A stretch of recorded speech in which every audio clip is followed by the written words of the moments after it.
Pradel, bonjour. Bonjour. Bonjour, est-ce que vous pourriez nous parler de votre parcours en tant que journaliste?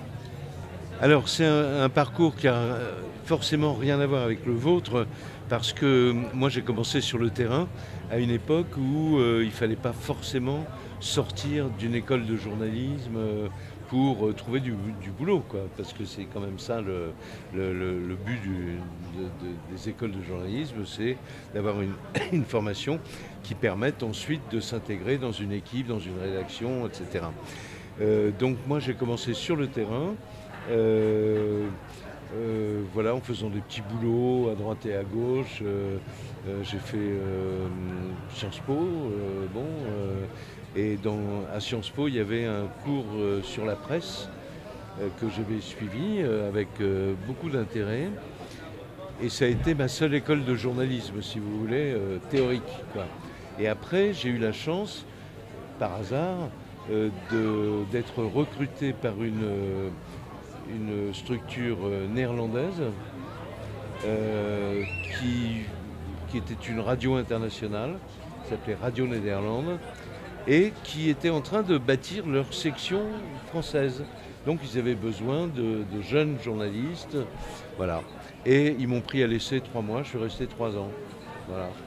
Et comme c'était une radio qui était sur onde courte, destinée à l'Afrique francophone et à la Caraïbe. Donc mes auditeurs étaient à 3-4 000 km tranquilles. Bon, et j'ai appris sur le tas, donc, dans cette petite structure, un peu tous les chapitres de notre beau métier. Donc j'ai fait un peu d'animation musicale, j'ai fait après des reportages, des interviews, voilà, etc. Et puis ensuite je suis rentré à Paris et là j'ai été intégré après pas mal d'années, enfin une année complète de recherche de boulot où j'ai eu la chance d'être choisi pour une grande émission sur France Culture. Voilà. Et vous êtes connu notamment pour votre travail sur des affaires mystérieuses et criminelles, donc par exemple... Ça vient beaucoup plus tard, beaucoup plus tard. C'est-à-dire que moi j'ai fait un boulot de journaliste de base pendant plusieurs dizaines d'années. Et puis après c'est les hasards professionnels, si vous voulez.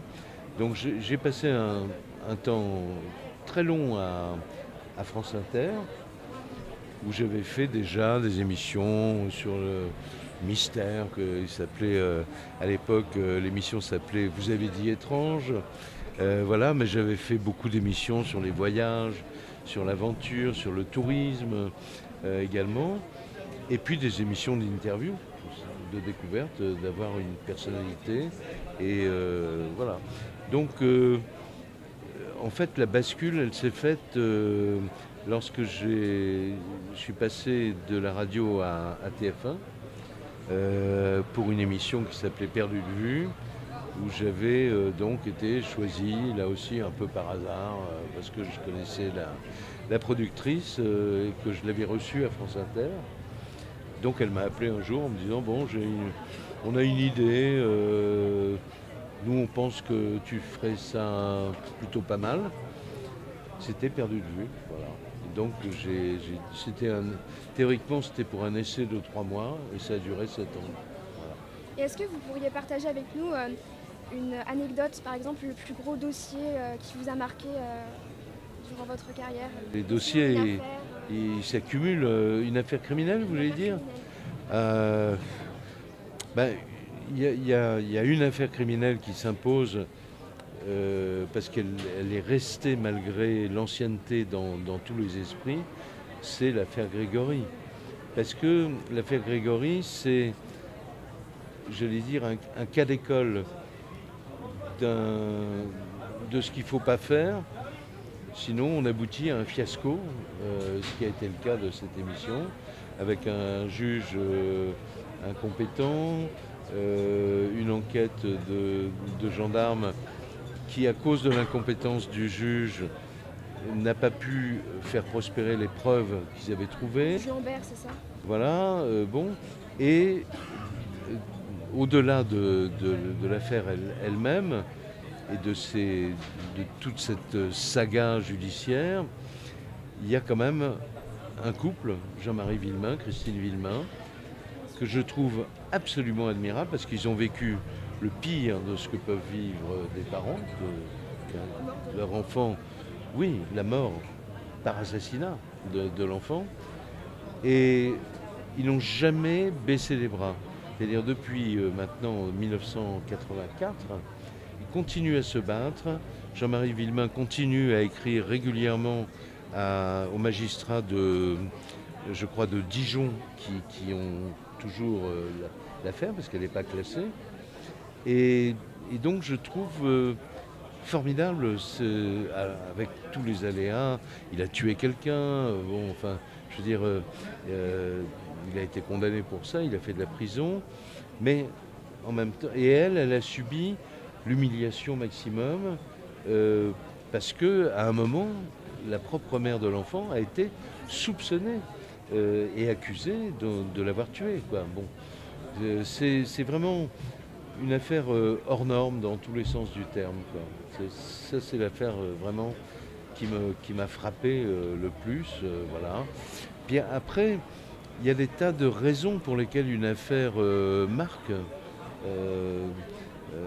que ce soit un journaliste ou le public. C'est le scénario du crime, c'est la personnalité de l'assassin, la personnalité de la victime, c'est l'époque où ça s'est passé aussi. Parce que moi j'ai l'habitude de dire que tous les faits divers, mais le mot est terrible à employer, le fait divers, alors qu'il s'agit pour les proches des victimes d'une catastrophe absolue, quoi. Mais bon, voilà, on appelle ça comme ça, faits divers. Quand ils se déroulent à une époque, ils ont toujours quelque chose à nous dire sur cette époque, sur l'état de la société à cette époque. Par exemple, pendant des années, quand la justice jugeait une affaire de viol, il y avait toujours la question, oui, mais comment vous étiez habillé? Ça veut dire que vous étiez habillé comme une pute, quoi. Bon, c'est scandaleux. Alors maintenant, on ne peut plus entendre ça, heureusement. Je veux dire, mais oui, et heureusement, donc la société évolue d'affaire en affaire, et la solution de ces affaires n'est jamais la même, à cause de l'époque où ça se déroule. Par exemple, il y a une affaire qui me vient en tête, c'est que vous connaissez certainement pas, c'est une question de génération, parce que vous n'étiez pas né à l'époque, c'est l'affaire du curé du Ruf. Alors, c'est un curé, dans les années 50, et ce curé est un curé moderne pour l'époque, il a des activités sportives, il a créé une équipe de foot, une équipe de basket, enfin, c'est un type formidable. Sauf que ce type formidable n'arrête pas de séduire des jeunes filles. Bon. Et un jour, une des jeunes filles qu'il a séduit est enceinte. Et il va lui demander d'avorter dans les années 50. Elle refuse catégoriquement. Et là, il la tue. Il la tue et il va même aller plus loin, pardon du détail macabre. Il va l'éventrer pour sortir le bébé, le fœtus, pour lui écraser le visage, pour qu'on ne reconnaisse pas son image, puisque c'est lui le père, quoi. Et alors, pourquoi je raconte cette histoire? C'est pas à cause du côté macabre ou violent. Ça, c'est un fait, bien sûr, ça existe. Mais c'est le procès. Et le procès a divisé la France à l'époque en deux, parce que le curé, la France, c'était une France catholique, à mort, enfin bon. Et donc, l'accusé de ce meurtre horrible, même les témoins l'appelaient Monsieur le curé, avec respect. Et il n'a pas été, alors que la condamnation à mort était, à l'époque, on guillotinait, hein, c'était avant l'abolition de la peine de mort, il aurait dû être condamné à mort. Après, il pouvait être gracié, enfin bon. Mais il n'a pas été condamné à mort, peut-être à cause de cet état de fait de son statut, en fait. Et donc, voilà, et à l'époque, il y a eu tout un débat intellectuel, d'intellectuels qui sont dressés, évidemment, contre ça et tout. Voilà, donc, et c'est Claude Lanzmann, le frère de Jacques Lanzmann, qui à l'époque avait mené un peu le combat moral contre ce procès dans les journaux intellectuels de l'époque. Est-ce que vous pourriez nous parler de votre livre, donc Police technique et scientifique, le choc du futur? Oui, alors en 2 mots, parce que je suis bavard, pardon. Il y a une douzaine d'années, je fais un reportage qui est devenu un livre qui s'appelait Police scientifique, la révolution.